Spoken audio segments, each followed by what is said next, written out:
There's almost 300 positive cases inside the Monterey County Jail, and the sheriff is not admitting to it.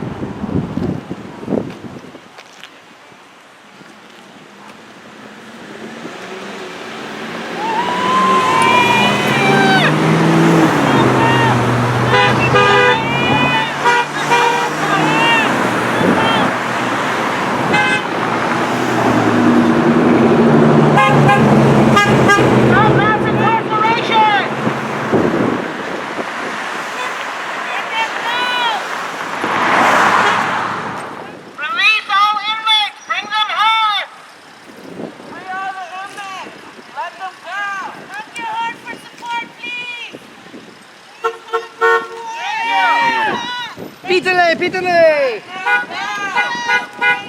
Release all inmates. There's over 300 positive cases of COVID-19 in the jail. No more racism! That's enough!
I am so happy we're all here fighting. Thank you, ladies. I appreciate it.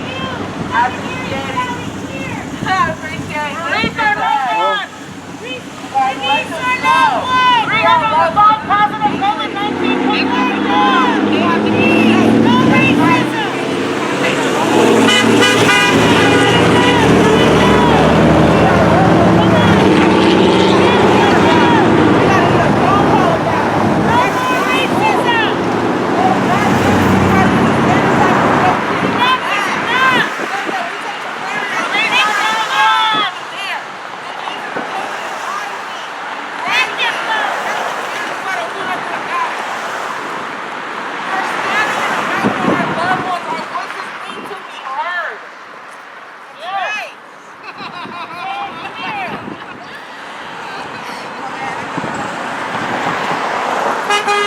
Yes. Yes.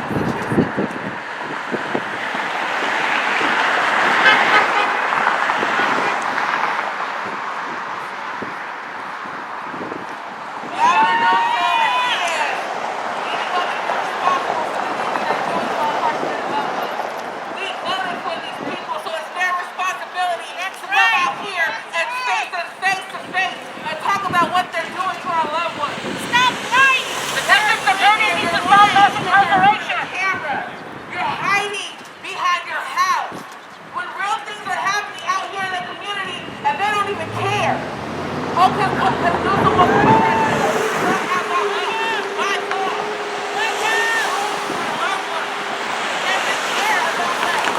and they don't care what happens to them. They need to let our loved ones go. We need to continue to fight. I am in awe of the staff that is out here standing with us. That is the most dopest thing I have seen. Standing with us. That is the most amazing thing, that you guys want to fight and believe in what we believe in. That is amazing, and I thank you from the bottom of my heart. My husband is inside too. So for you to stand out here, you're standing for our loved ones as well, and that is phenomenal. So again, I thank you so much for being out here.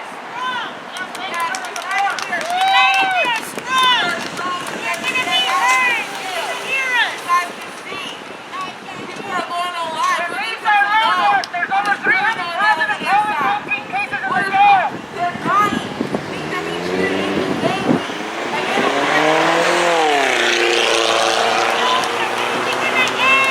Your main house is public.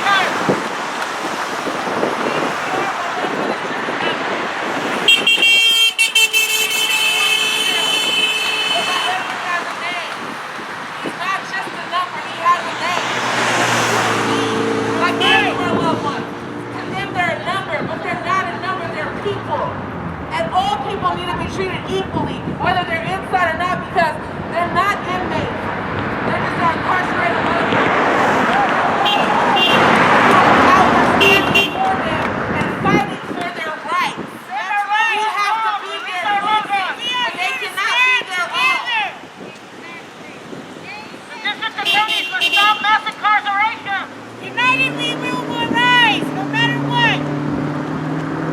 It saddens me that people don't even care. But if it was your loved ones on this side of the fence, you would be standing here with me. Yes, So why aren't you? Because it's my uncle, my husband, my cousin, my brother, all of that. And if it was your family, you would be here. You would be standing and fighting with us. So when the next ballot comes around and I need you to vote the right way, the way it should be, because wrong is wrong and right is right.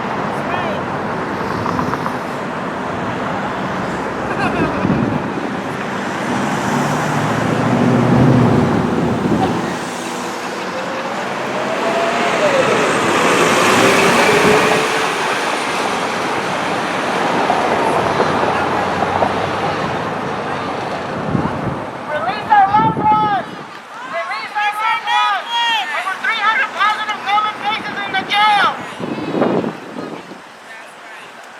We're all standing here. We go to prison, to jail, to jail. What's right is right and what's wrong is wrong. They need to free our loved ones. They're COVID inside and they are getting sick. We're 305 positive and not only cases the staff is bringing outside, but most of it don't transfer. When he has said no more transfers, why isn't that transfers are still happening? We need to act now. Why is transfers still happening with COVID inside? We need to act now before deaths are They happening. are hurting too. They are sick too. And just how we get sick, they get sick. They're people. And I will continue to fight for them, for all of our loved ones. You're greater in number. And we're out there fighting for that. Release our loved ones.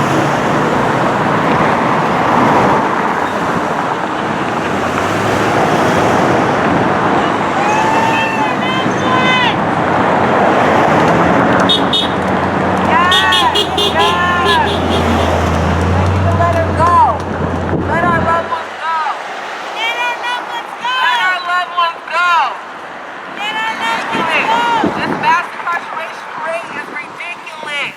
They need to drop the L1. That's the second deadly. Innocent. They need to drop enhancements. That point's ridiculous. The enhancements that they have in the years to make on stuff, they need to drop it.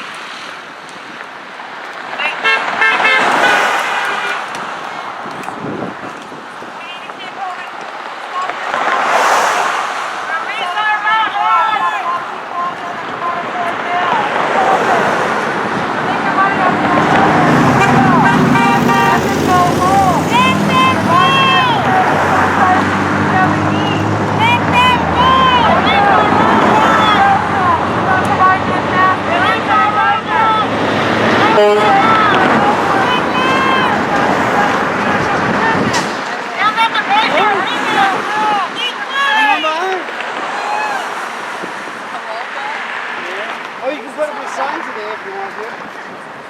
The yard sign, the campaign sign. Okay, so you need more? I got more. My son. Wes White. Chris Aguilar. Right on. Yeah, likewise. So what's going on here? They're trying to, you know, COVID is over half of the jail right now. Right. And, My friend's son's in there. My son has the COVID in there. First son. oh gosh, that's a scary concept. I don't know if she'll want to be out here. So it's just one cause out here, right? Yeah, it's for incarcerated loved ones. How can you give somebody life in prison? How can you give somebody life in prison for hearsay? For one text message? Many innocent people are inside the jail. Equality! Release the racism! I'm here speaking to Monterey County Jail.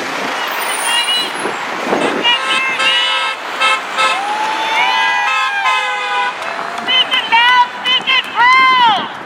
If our loved ones get sick, it's also speak it loud and speak it proud! Release our loved ones!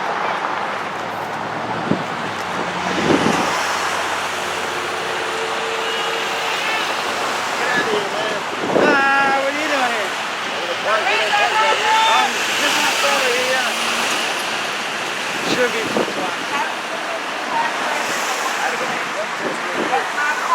For a new job. I think you should go to jail now. Up the DAs!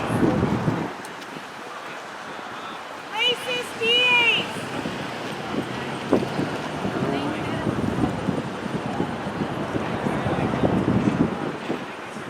Release our loved ones! Justice for all!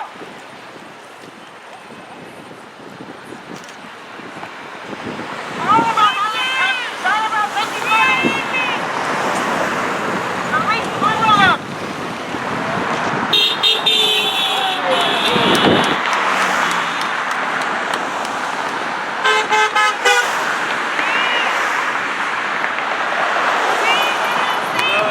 Hello everybody.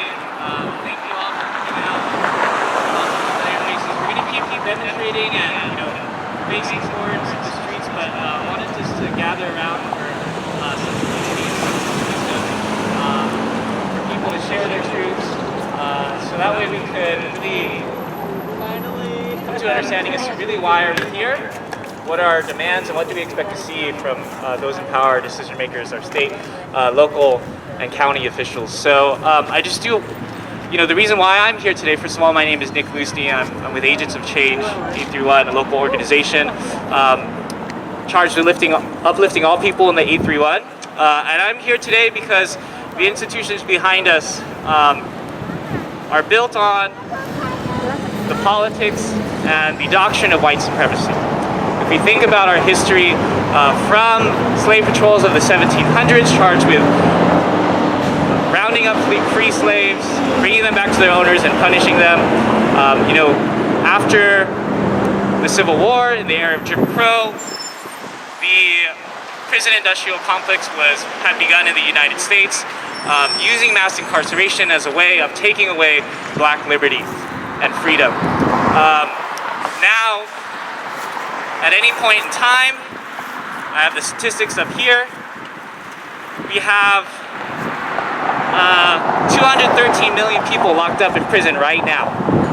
And if we think about the county jail behind us, most of those people are there because they can't afford cash bail. And cash bail is something that started here in California in 1999, close to the end of the 19th century. And since then it's become $1 billion industry in which we subjugate poor people and take away their freedom. And that is just one aspect of the injustices that we see in our incarceration system. We know that the jails and prison and incarceration only perpetuate more trauma and violence in our community, and in no way advocate for the rehabilitation and reintegration of folks into our community. And most of the time why people are there is because they are houseless, they are dealing with mental health issues, drug addiction. These are not crimes. They're examples of our social ills and our failure as a society to support our most vulnerable people. So by locking them in cages, taking them away from their communities, from their families, from their jobs, from their ability to contribute in a positive way to our society, we not only take away that opportunity, but we reinforce that violence, reinforce that trauma. And if we release them back into the communities, there are over 50,000 state, local, and federal laws that impede their reintegration into society. Yes.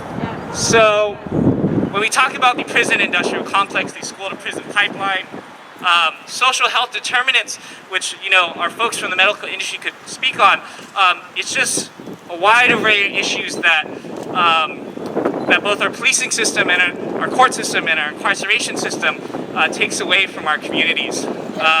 So we are here today not only within the context of this COVID-19 pandemic, where we have 279 cases inside Monterey County Jail. From the beginning of July, when we only had 6 cases in just a few weeks, now 39% of our inmates in Monterey County Jail have COVID-19. That's compared to just 1% of our general population of the county. 39 times the amount of people infected inside our jail versus out here and free. So, yes, this is a public health crisis. Yes, this is a public health crisis. So, I'm here to really advocate as an educator. We need to offer care to our most vulnerable people, end the cycle of abuse and generational trauma, really support mental health, wellness, and our youth. So that way they're not charged and starved with trying to find a way outside the normal means in order to make their own living and find a way for their survival. Yeah, it's about care, not incarceration. And that's why I'm here today, and I feel like a lot of us are here today. I'm going to open the mic. I know that folks here are medical professionals. Thank you for being here, first of all. And thank you for being on the front lines. Let's give them a round of applause. Being on the front lines of this pandemic. And I know that you have to go back and serve our community much needed care. So if anybody from the medical staff at Natividad would like to come on the mic, please join. And then since we're on a time limit, however, after that, if anybody else wants to come up on the mic, this is for the people for us to speak our truths and our wisdom. So please feel free to come on up.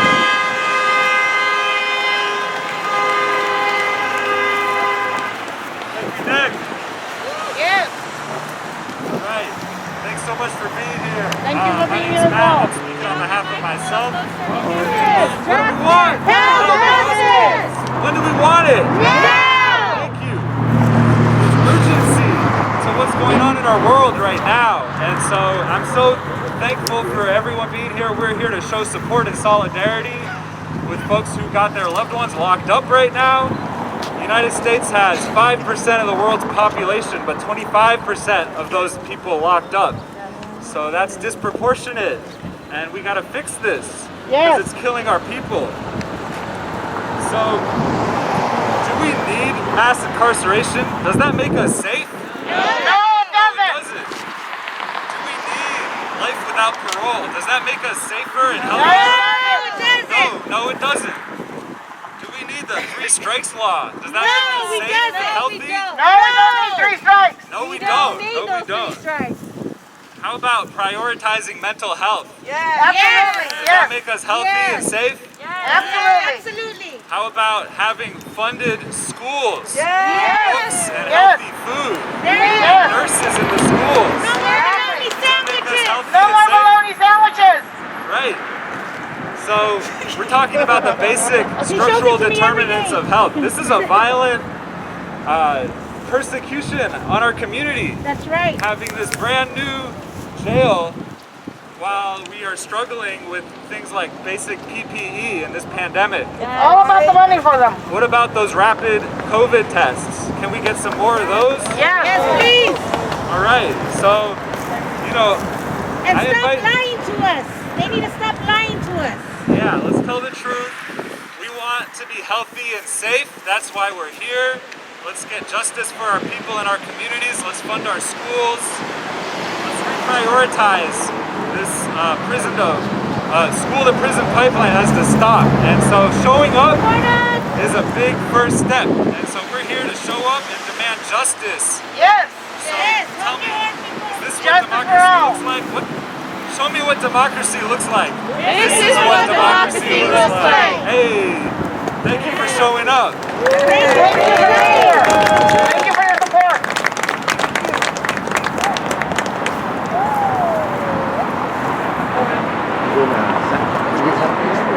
I did, but I didn't realize that they were only there for 5 to 10. I was there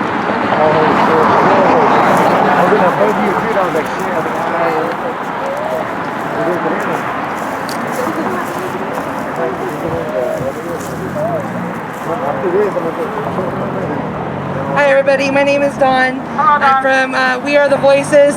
We just got done at our protest at Soledad, CTF, and Salinas Valley State Prison. Great turnout, so I appreciate everybody coming out today and supporting Nick. You know, incarceration is incarceration, period. I don't care if it's a jail, the youth authority, prison. We need to put an end to it. We need to start educating people on what's really going on, because so many people are uneducated, they're not affected by the system, or they just don't give a damn. You know, and they need to start stepping back and realizing that what our fight is right now, with our loved ones incarcerated, it can be their fight tomorrow just as well. You know, and there needs to be more oversight from the jails, youth authority, to the prisons about what's going on in there with their health care. Money is not an issue. Funding is not an issue. They get billions of dollars. I've sat in on budget meetings. I know exactly how much they get. And that's our money going to it. So it needs to go to our loved ones also that's incarcerated. They need to put the effort to stopping incarcerating people and educating the youth. Stopping the cycle from them repeating what their fathers, mothers, whoever have done. But we need to make sure that we stand here today and keep standing and make sure they're coming home and healthy and safe. Like I said at the prison, my daughter just went through Monterey County Jail. You know, and she went into the jail, filthy jail cell, multiple people in the cell, no wipes, no hand sanitizer, no masks. Luckily I got to bail her out. But she would have went up into that jail with a bunch more people without any protection. It spreads. So it starts in the jail, and we know, because we just saw at the prison, that they're still doing transfers, and it goes into the prison. CTF just had a breakout of 3 people. That's not very many, but how fast is that going to spread? How did it get in there to begin with? We know our loved ones that are incarcerated aren't bringing it in. They're not going anywhere. We're not going to visit them because there hasn't been any visits. So it's the staff that's bringing it in. So who's going to hold them accountable? So I just want to say, you know, we got to keep the fight. It doesn't stop here with the health care and the COVID. It's about ending mass incarceration and bringing our loved ones home and helping out our youth and those who have issues with the drug issues, mental health issues. They need support, they need family, they need people that love them and will follow up with them and care about them. I don't have anybody in jail, but I stand here for it because I believe in change and I believe we have to keep pushing for it. So that's it. Thank you. Thank you, Dawn. Dawn from We Are Their Voices. If anybody else would like to come up to the mic, share their story. to share their story, please come on up. Dang, y'all just want me up here because I got a big mouth. Well, I'll be that mouth. You said this down. Again, I want to say thank you to the wonderful doctors and nurses who are standing out here with us. You know, you guys got to face that stuff every day in there, and you're in there taking care of our loved ones. So I appreciate y'all being here, and it means more to me than you will ever know that you guys are standing out here with us, because it's my loved ones, it's y'all loved ones that are in there, and they're hurting and they're dying. You feel me? They're not being taken care of. I have to hear my husband tell me, oh, I was just in the child room with somebody who was sick, and they didn't separate us. They let him go in there first, and then right after was our loved ones. They take showers in there, showers with our loved ones, and they don't sanitize anything down. They are in sales with our loved ones, and they're not doing it. They're not doing the testing. You feel me? They're not the scum of the earth. I done heard officers tell me that, and I look at them. I said, "You're dumb, because if it was your loved one on this side, you would be out here fighting with me.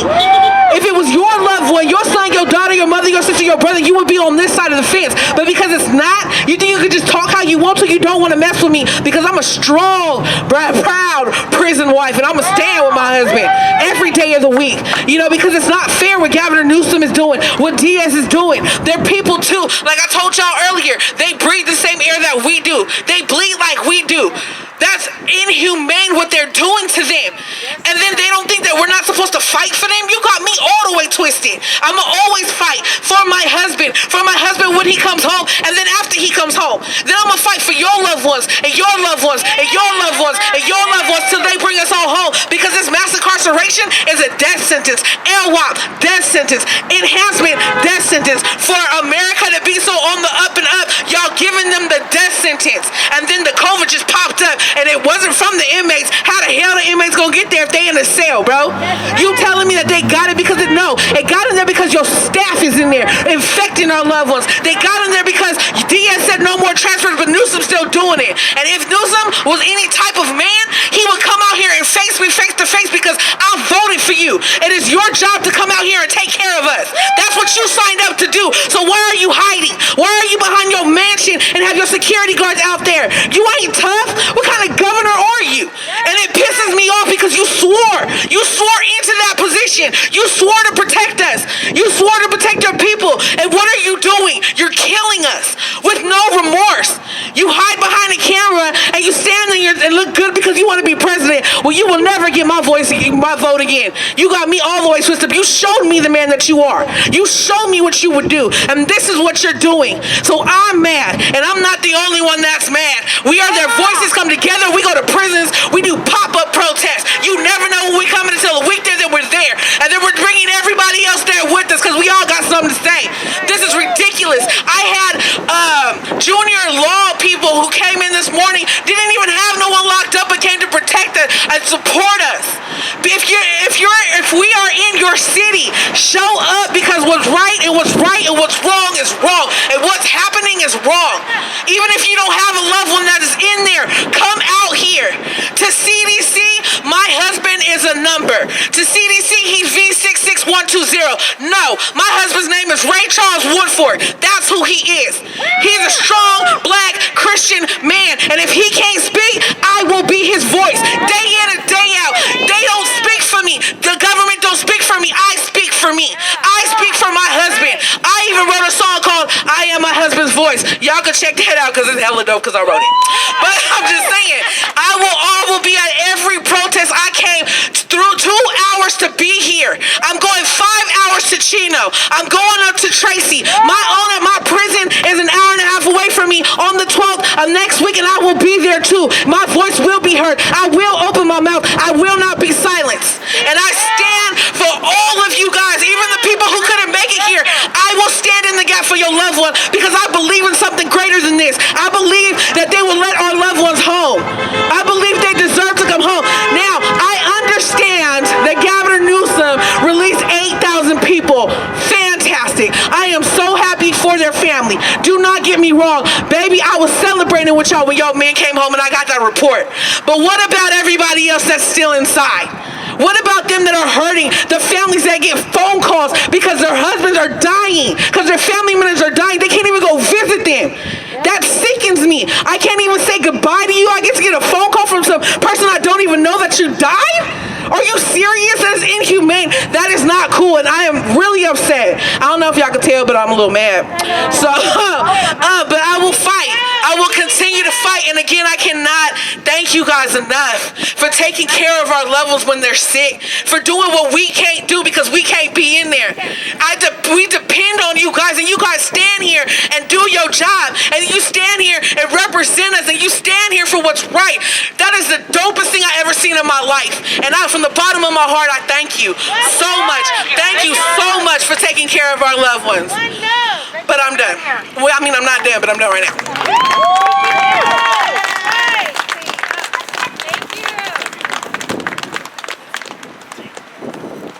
All right, thank you, Natia. Oh, you're welcome anytime, girl. Just want to, amplify Natia's message is that, as a person who has not been affected by the criminal justice system or don't have, family members who have directly been affected, I hold a lot of privilege, and to say that this is not my fight just because I haven't been affected, I feel that would be complicit to the system of violence that's being perpetuated right behind us. And we talk about Rikers in New York, we talk about San Quentin and their numbers and their fatalities, over 20 plus people dying by COVID, but we don't talk about that this is happening right here in our own community. They're not in, we don't have as many cops in Monterey and Carmel, right? We have the most police presence here in Salinas, and that is not by accident. You think about kids in college doing drugs, participating in illegal things, and it's considered fun, but when drugs come into black and brown communities, then it's a crime, and that's when they get incarcerated. Talking about the three strikes, these things, it's a sports reference, but these are people's lives. It's not a game, and they're putting these things on their records, minors infractions, theft and things like that. And a lot of these laws were formed from the 70s and 80s when tough on crime policies were prevalent in our conversation as a community. Now is not that time. All of this shit is outdated now. We need to really take a look at our criminal justice system, and I want to amplify again the call that this is not just a one-time thing.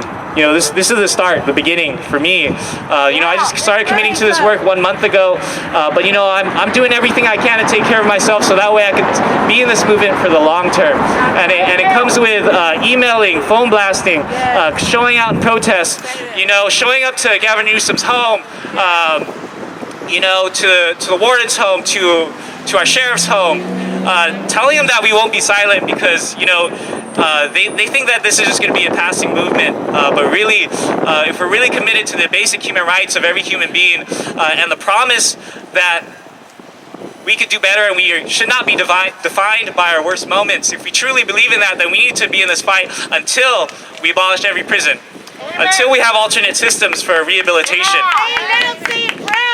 until police no longer terrorize but keep the peace and keep our communities safe, until we have an alternate system of policing that doesn't criminalize black, brown, poor, mentally ill, and people who suffer from drug addiction at disproportionate rates.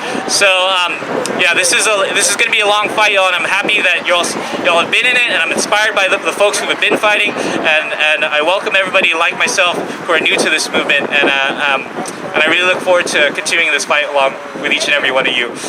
So the mic is hot again. If anybody wants to come, go ahead and speak your truth. If nobody wants to speak, we could go to the street and speak to them, but we have someone here. Perfect.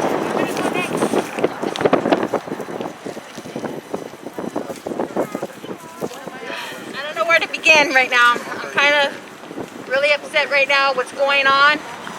But I do want to thank Natividad Hospital, their staff, for taking care of our loved ones, taking care of our family, and also being there for myself, because I do have issues with depression.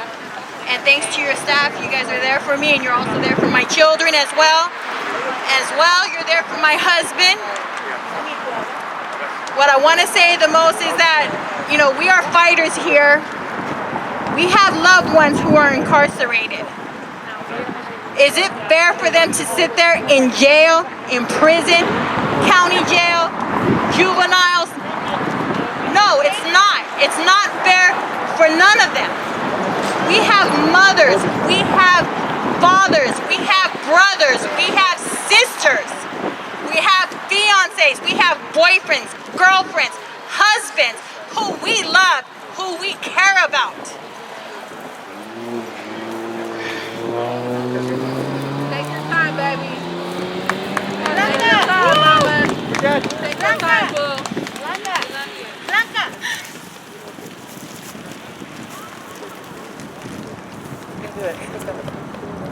I am so mad right now, so angry at the governor. He's not just killing, he's killing everybody. Everybody in prison. He talks about that he's gonna stop transfers. I call it bullshit. Bullshit. It is pure bullshit that comes out of his mouth. He only sits there and says that we're gonna stop transfers to shut us up, to have a little peace of mind. But it's not true. He's a liar, just like Diaz is a liar. Speak on it. He is such a liar. He does not respect our family members. He does not respect our love for our loved ones. Because if it was him and his kids or any of his family members, would he be there for them? Hell yeah, he would be there for them. But how about us? How about us mothers? How about us wives? That's right, baby. Say that. I'm just so angry right now. I just want to go home and cry. That's how angry I am. Because the last time I spoke to my husband was 3 days ago, telling me, Lisa, you're gonna be okay. Just remember how much I love you. If this virus takes over me, just remember, I've always had my heart towards you. I've always had love for you. My husband came back 23 years later. We just been married 3.5 years. We just had our last family visit in March. And now we can't even see them. We can't even give them a hug. We can't even tell them, honey, it's gonna be okay. We can't even hug our mothers. We can't even hug our fathers. We can't even hug our kids. I'm pretty sure we have mothers out here that have their sons or their daughters incarcerated right now. How bad is that? We need to put a stop to this. We need to tell the governor, please let them go. That's all I gotta say. Thank you for letting me speak.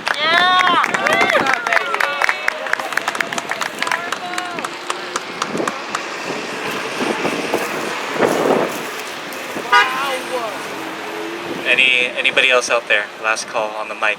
Yes. Big baby. Go ahead, girl. I'm kind of short here. Take the mic off. Okay, little people. My fiance's in Monterey County Jail, facing a life sentence for a hearsay and one text message. I don't think that's justified. He can't handle being in there. He has COVID-19. We are their voices. If we don't unite like this, when are these people gonna hear us? When are they gonna listen to us? If we stand together like this, we will be able to be heard. And we have to keep doing it though. Not just today, not just tomorrow. We gotta keep doing this till we're heard. I'm not gonna give up until I see my fiance come home.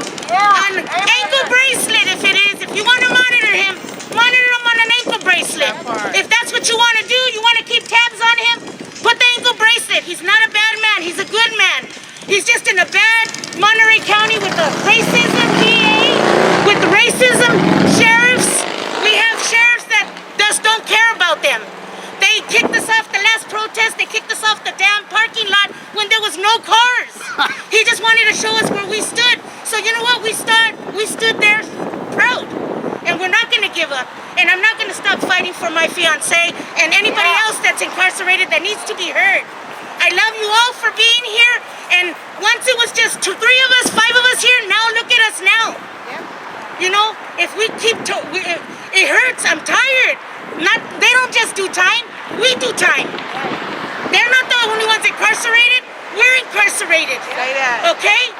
We have to be heard, and if we keep getting together, maybe bigger next time, louder next time, with my friend right here, the loudest. I got you. I love you. I got We you, got fool. this. I We got this. you. Let's stick together. Yeah. One love. One love. Yeah, right. Keep the fight. Keep the fight. I'm sorry, baby. Go ahead.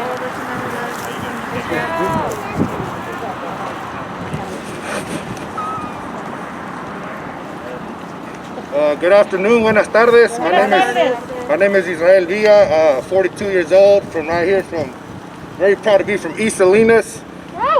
Foremost, I also want to acknowledge that we are the voices for organizing this and numerous actions across the state. I and many appreciate y'all. I also want to acknowledge our medical folks that are here from Natividad Community Hospital. That says a lot, and that means a lot to us, so thank y'all. Thank you. I also want to acknowledge our ancestors, the Loneys from these lands. You know, I'm from Salinas, I bank Salas, but really this is a lonely land. We're on looted land. I just want to talk a little bit about mass incarceration. I'm very familiar. Unfortunately, I grew up right there in that place right there, and from there they sent me to group homes, like that was gonna help. To YA, I hit that beautiful spot back there for 2.5 years, my first time, fresh out of YA. I went to state prison, I've been to federal prison, and I say all that not to brag. There's really nothing to brag about that, but I say that to share that I'm very much familiar with both the failed juvenile and the failed adult system. And nowhere throughout my 18 years of incarceration I've had hella POs, probation, parole. I've never had a probation officer take me to get a job application. I've never had a probation officer take me to buy a tie and a coat. I've never had a probation or parole officer take me to a job interview. The only place they've ever taken me was to these beautiful places right behind me. I'm here from Monterey County, so I want to talk a little about what's going on here in Monterey County. If you look behind me, we got two brand new, big ass, hella millions of dollars. We got a brand new juvenile hall. We got a brand new county jail. We got a brand new police department, which is the fastest freaking construction I've ever seen in my life. That shit came up fast. That's hella millions. That's 3 for them. We got nothing. We got a whole lot of nothing. I want to talk a little bit about the juvenile justice system, because that's where my passion lies. Currently here in Monterey County, we have a juvenile hall with about 20 to 25 kids, right? We have what they call the nerve of these people. They call it a youth center, which is another youth prison with barbed wires that's on the east side, right across the street from the mortuary. So when you're there, you go to Rick, you see the mortuary. That facility has about 15 kids. In total, you're talking about, it's more than $25 million to run 2 facilities that are empty as hell. So I say that to share for our community that's listening, that's paying attention, especially on the local front. We got a very important election happening this November. On the local front, there's a mayor's seat open in Salinas, there's city council seats, there's school board. We got people, community folks, real representation, throwing the hats in. So I say this to share that those of us who are quote-unquote citizens and are able to vote, including felons. A lot of people think felons can't vote. I voted the last 2 years, and I'm definitely a felon. So we can vote, and people need to vote, especially on the local front, because it really, really matters, and we can make a big difference, because these races are won. Sometimes by the last one, we almost had a gentleman here in this district, he lost by 67 votes. So we could have flipped that seat. So voting is very much important, civic engagement. West White for mayor. This is my boy.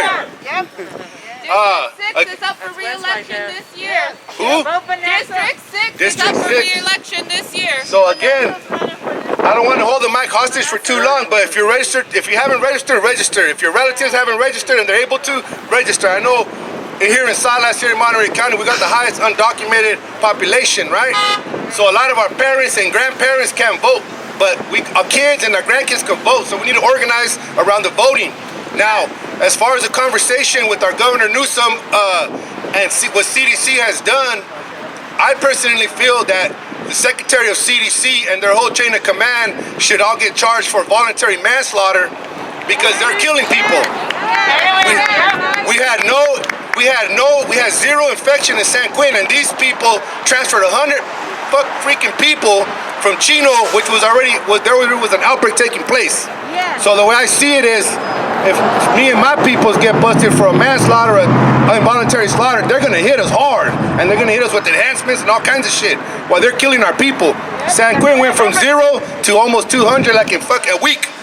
So my message to the governor is, and I'll be honest, I appreciate a lot of things that he's done. He put a moratorium on the death penalty. He ceased it in California, but yet he's setting up our people to die, and people are dying. So we need to address that. We need more releases. 8,000 is not enough. That's only 6% of the CDC population. It sounds like a lot, but that ain't shit. That's not enough. I read something today that they're talking about now 17,500 releases now because of the pressure from y'all and what the community's doing. I also read that the secretary, what's his face, from CDC, Diaz. I also read that he's gonna be stopping 5,500 of them of lifers, and those are my people. Those are our people's. We're talking. The reason why they qualify for this release is because they're non-violent offenders. Their third strike. Their third strike was a non-violent offense, and we're talking the era. And we've seen hella stories when I was a kid. People getting struck out for a pack of cigarettes, a freaking Little Caesars pizza, so on and so forth. They're still in there. They should be released. When we passed Prop 57, CDC excluded them. The voters of California passed Prop 57 was supposed to apply to non-violent offenders. We got over 5,000 lifers who are non-violent offenders that should be home. If not per Prop 57, then per the COVID, what's going on right now. So, Mr. Ralph Diaz, if you plan to stop those releases, you're out of line. I feel like you're heartless, and man, we got to pray for you some more. I'm going to end right now. I just want to thank everybody for coming out. I really appreciate you. It means a lot to me personally. In my work, this is what we do. We're trying to end mass incarceration. We're disrupting the school to prison pipeline, and we want to end youth incarceration. And we could raise freaking chickens that are cageless. I believe we could raise our children that are fucking cageless, right? And this guy, governor, where the youth is concerned, he said we were going to end youth incarceration as we know it.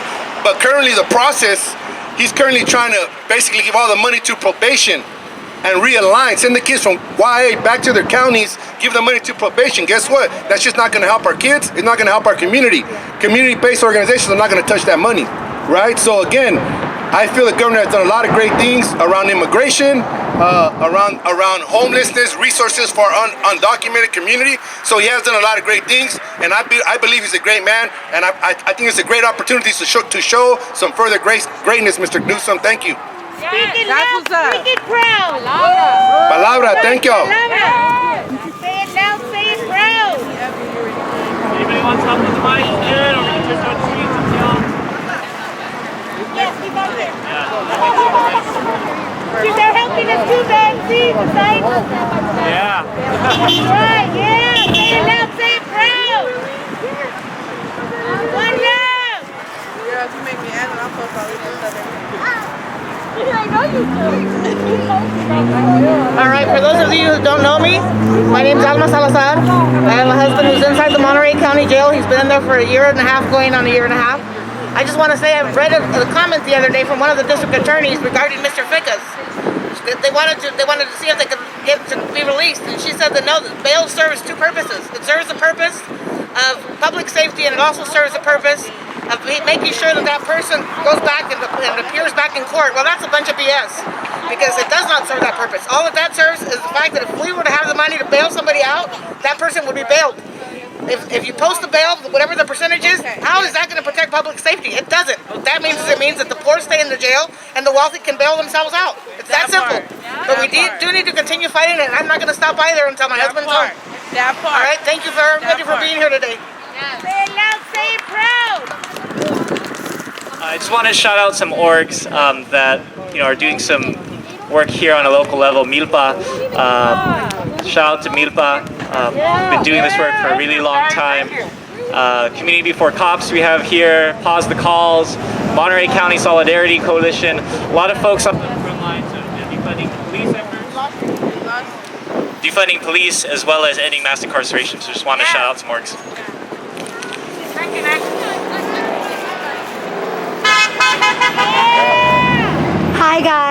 want to thank everyone that's here and participating for this movement.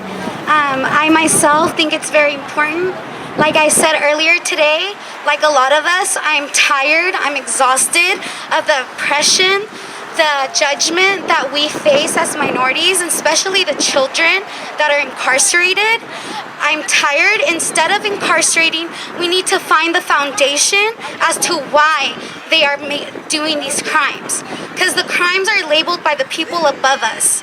They're not labeled by us. So I continue to say that that is why we need education. Fuck incarceration. Give my homies a real education, bro.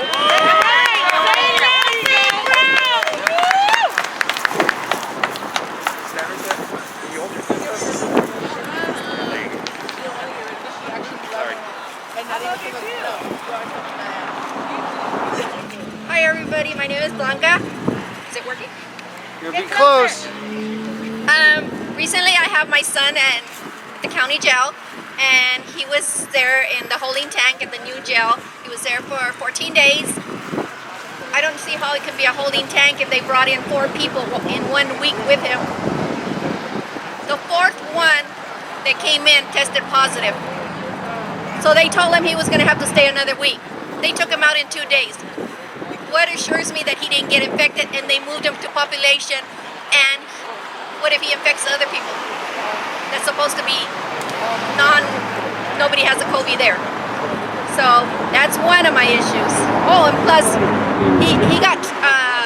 he went to court on an iPhone. What kind of court is that?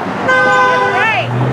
And another thing, now my husband is in there for about a year and about 15 months, and for whatever reason, he got really sick. Finally, somebody listened to him, and he went to the hospital. One nurse goes, he told him, he had already called us to tell us his goodbyes because he didn't think he was going to make it. Finally, somebody listened to him, and they took him straight to the hospital. He stayed there 3 days, and they told him to make sure he took his medication and everything. He came back. It was 3 days, and nobody had given him not one medication. What a shame. They had not given him his insulin, his inhaler, because he was low on oxygen, and whatever other medications. I called them. I called the jail, spoke to the nurse. The nurse said, no, he's not here. He's at the hospital. They didn't even know he was back. So how are they getting treated, really, you guys? They're not. That's all I got to say. Thank you for listening.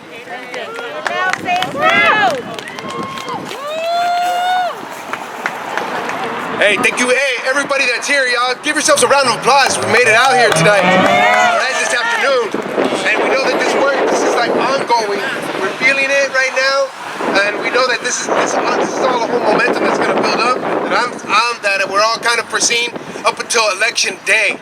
So, election day, what are we all doing for preparing ourselves for election day? That's that one day that we can all send them a message. Right? And you know, it's hard, right? It's hard because in the past, we don't, you know, like we're not motivated because they're not talking to us, right? But when they send these messages of brutality that we have to pick up, you know, by the media, that we have to see what's happening to our brother George Floyd, rest in peace. Rest in peace. That's a major message to them, from them to us. And now we gotta work a little bit harder. We gotta push go that extra mile to make sure that we get registered to vote. Yep. We learn who's on these ballots. What do we have to win and what do we have to lose? Yep. It's here, y'all. It's here. This is election year, and we know, yeah, we're gonna get turned off by the presidential elections. But we're talking about our local community elections, folks. All right, so I think everybody here, all of the coalitions here, you know, all the community here, everybody that's connected to your social medias. We got to do what we got to do to get that registration in and get our voice heard. All right, y'all. So that's why I want to say thank you very much. Say it loud, say it proud, everybody. Black Lives Matter. Shut it down.